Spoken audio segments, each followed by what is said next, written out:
They were stolen from their homes, shackled, and sold to the highest bidder, torn from their families, forced onto ships, and sent to brutal plantations and lands they had never seen. But these weren't African slaves, these were the Irish. For centuries, their story has been buried, their suffering overlooked. Yet, the truth remains, thousands of Irish men, women, and children were enslaved, shipped across the Atlantic, and subjected to unspeakable horrors. Who were the Irish slaves? Why has history forgotten them? And what is the real story behind one of the darkest chapters of colonial rule? This is the untold history of the Irish slaves. Welcome to Old Around the World, where histories are brought to life. The history of Irish slavery is a deeply complex and often controversial subject, intertwined with the broader history of colonialism and forced labor. While some historians debate the distinction between slavery and indentured servitude, there is no doubt that thousands of Irish men, women, and children were forcibly taken from their homeland and sent to the New World. This brutal system emerged in the 17th century, particularly under English rule, when Ireland was subjugated and its people became commodities in an expanding empire. The roots of Irish enslavement trace back to the aftermath of English conquests in Ireland, especially under Oliver Cromwell's military campaigns in the mid-1600s. Cromwell's forces crushed Irish resistance, confiscated vast amounts of land, and sought to depopulate Ireland by forcibly removing its inhabitants. Many Irish were captured and shipped to English colonies in the Caribbean, such as Barbados and Jamaica, where they were sold into forced labor. These people, often referred to as white slaves or indentured servants, endured extreme hardships and brutal treatment similar to African slaves. Unlike voluntary indentured servants from England, who often had legal contracts in the hope of eventual freedom, many Irish captives were enslaved for life. Families were torn apart, and thousands died from disease, malnutrition, and inhumane working conditions. Though often overlooked in mainstream history, the suffering of these Irish men and women is an undeniable part of the brutal legacy of European colonialism. Oliver Cromwell played a crucial role in the large-scale deportation of Irish people to the New World. His invasion of Ireland in 1649 marked one of the bloodiest chapters in Irish history, with entire towns massacred and survivors forced into exile or servitude. His policies not only decimated Ireland's population but also transformed it into a primary source of forced labor for English colonies. Under Cromwell's orders, captured Irish civilians were sold as laborers to plantation owners in the Caribbean. Between 1652 and 1659, an estimated 50,000 Irish men, women, and children were sent to colonies such as Barbados, Montserrat, and St. Kitts. Many of these people were labeled as indentured servants in official records, but their reality was closer to chattel slavery. They were bought, sold, and treated as property, often enduring the same brutal conditions as African slaves. The fate of these Irish exiles was grim. Families were intentionally separated, women and girls were subjected to sexual exploitation, and many were worked to death under the tropical sun. The legacy of Cromwell's policies is still remembered in Ireland as one of the darkest periods in its history, and their effects can still be seen in Caribbean communities where Irish surnames and cultural influences remain. For the Irish who were transported to the Caribbean, life was a relentless struggle for survival. Plantation owners saw them as expendable laborers, forcing them to endure long hours of grueling work under harsh conditions. The humid climate, unfamiliar diseases, and brutal punishments made their existence unbearable, leading many to perish within a few years of arrival.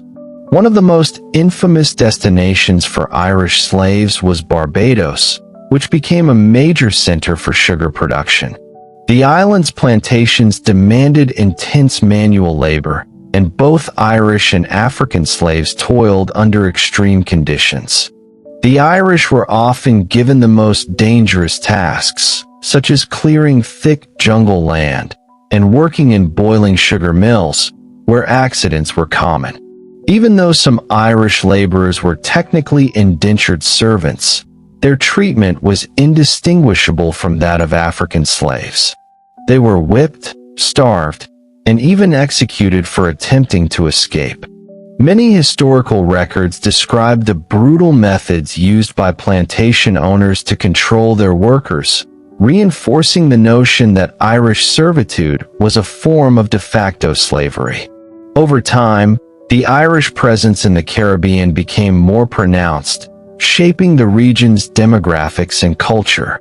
Despite their initial status as forced laborers, some Irish managed to gain freedom and integrate into colonial society, though often at the cost of assimilating into the oppressive system that had enslaved them. On the island of Montserrat, the Irish population became so significant that the island was nicknamed the Emerald Isle of the Caribbean. Even today, Montserrat has an Irish heritage that is evident in its traditions, music, and even its annual St. Patrick's Day celebrations.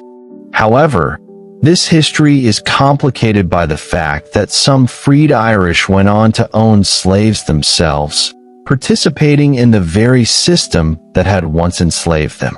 Despite their suffering, the Irish in the Caribbean left a lasting legacy. Their cultural influences can still be seen in local dialects, music, and surnames across islands like Jamaica, St. Kitts, and Barbados. Their story is a testament to resilience, but it also serves as a reminder of the brutal realities of European colonial expansion. The British Empire's exploitation of the Irish was not limited to the Caribbean. Irish slaves and indentured servants were also sent to North America, particularly to Virginia, South Carolina, and New England. The Empire saw Ireland as a source of cheap labor, using both legal and illegal means to transport the Irish overseas. In the American colonies, Irish laborers were subjected to harsh treatment, often working alongside African slaves. While some indentured servants were eventually freed, many remained trapped in cycles of poverty and oppression. The British elite maintained strict control over the Irish population, ensuring that they remained a subjugated and expendable workforce. British policies regarding Irish laborers contributed to deep-seated racial and class divisions in the colonies.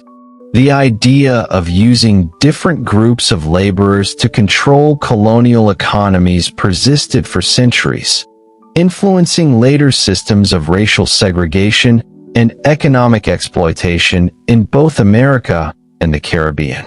Throughout history, oppressed people have resisted their subjugation, and the Irish were no exception. Despite the extreme conditions they faced, many Irish laborers and slaves rebelled against their masters, attempting to escape or fight back against their oppressors. In Barbados, Irish laborers participated in several uprisings alongside African slaves, seeking to overthrow the plantation system. These rebellions were often met with brutal retaliation, with many participants executed or tortured as warnings to others. However, these acts of defiance demonstrated that the Irish, like all enslaved people, were not passive victims but active resistors of injustice. The legacy of these rebellions lived on, influencing future movements for freedom and equality. The shared struggles of Irish and African slaves created unique cultural exchanges that shaped the identity of many Caribbean societies. One of the most tragic aspects of Irish enslavement was the treatment of women and children. In many cases, entire families were forcibly separated, with men sent to one colony and women and children to another. Young girls and women were often subjected to unspeakable abuse, used as domestic laborers, and frequently exploited by plantation owners and overseers. In Barbados and Jamaica, Irish women were sometimes forced into breeding programs, where they were paired with African male slaves to produce mixed-race offspring. These children were then enslaved, contributing to the growing labor force of the colonies. This practice not only dehumanized Irish women but also served as an economic strategy for plantation owners to increase their workforce without purchasing additional slaves. Children, too, suffered greatly. Many were taken from their parents at a young age and sold separately, doomed to a life of hard labor. Without family protection, they were particularly vulnerable to mistreatment, malnutrition, and disease. Historical records reveal that many Irish children sent to the Caribbean died within a few years due to the extreme conditions they faced. By the late 17th and early 18th centuries, the British colonial system began shifting away from using Irish and other European indentured servants toward a more extensive reliance on African slavery. The transatlantic slave trade proved more profitable, as African slaves were considered stronger, better suited for the harsh climate, and could be enslaved for life with no legal restrictions on their offspring. As African slavery expanded, the demand for Irish laborers declined. Some Irish servants were able to gain their freedom, but many remained trapped in cycles of poverty and oppression. A small number of freed Irish even became slave owners themselves, assimilating into colonial society to avoid returning to destitution. This led to a complex racial hierarchy where former Irish laborers sought to distance themselves from African slaves, despite having shared similar experiences of brutality and forced labor. Though the large-scale transportation of Irish slaves diminished, the scars left by this era remained. The Irish diaspora in the Caribbean and the Americas bore the cultural and emotional weight of generations of suffering, shaping their perspectives on colonialism, resistance, and identity. For centuries, the history of Irish slavery was largely ignored or downplayed. British colonial records often referred to Irish slaves as indentured servants, a term that concealed the brutality they endured. While some indentured servants entered into contracts willingly, many Irish were captured, sold, and treated as property, blurring the distinction between servitude and slavery. The racial dynamics of history also played a role in the erasure of the Irish experience. The horrors of African slavery, which spanned centuries and affected millions, understandably became the central focus of discussions on forced labor. As a result, the suffering of Irish slaves was often overlooked or dismissed as a lesser tragedy. However, both histories are significant and deserve acknowledgement, as they expose the systemic cruelty of European colonialism. Recent research and historical revisionism have begun shedding light on this hidden past. Historians and activists have worked to uncover records, testimonies, and evidence that reveal the full extent of Irish enslavement. While debate continues over terminology, the undeniable reality is that thousands of Irish people were sold, exploited, and subjected to inhumane treatment in the name of economic gain. Today, the legacy of Irish slavery lives on in unexpected ways. In the Caribbean, Irish surnames, customs, and even dialects remain as remnants of a painful yet enduring history. Islands like Montserrat still celebrate their Irish heritage, acknowledging the complex history of their ancestors. St. Patrick's Day, while a joyous occasion, is also a day of remembrance for those who suffered under colonial rule. In Ireland itself, The memory of this dark period has contributed to a deep-seated resistance against oppression. The experiences of Irish slaves and indentured servants played a role in shaping Irish nationalism, fueling later struggles against British rule. The Irish people's historical experiences of forced labor and exile have also fostered a strong sense of solidarity with other oppressed groups worldwide. As more research brings the truth to light, it is crucial to recognize the full scope of colonial history. Remembering the Irish slaves is not about diminishing other histories of suffering, but about ensuring that all voices are heard. Their story is a testament to the resilience of the human spirit, a reminder of the horrors of unchecked power, and a call to never forget the injustices of the past. The story of the Irish slaves is one of pain and survival, of cruelty and resilience. For too long, their voices have been buried beneath the pages of history, but now they speak once more. As we remember their suffering, we honor their strength and ensure that their legacy is never forgotten. The past cannot be changed, but by telling these stories, we shape a future that acknowledges truth, justice, and humanity for all.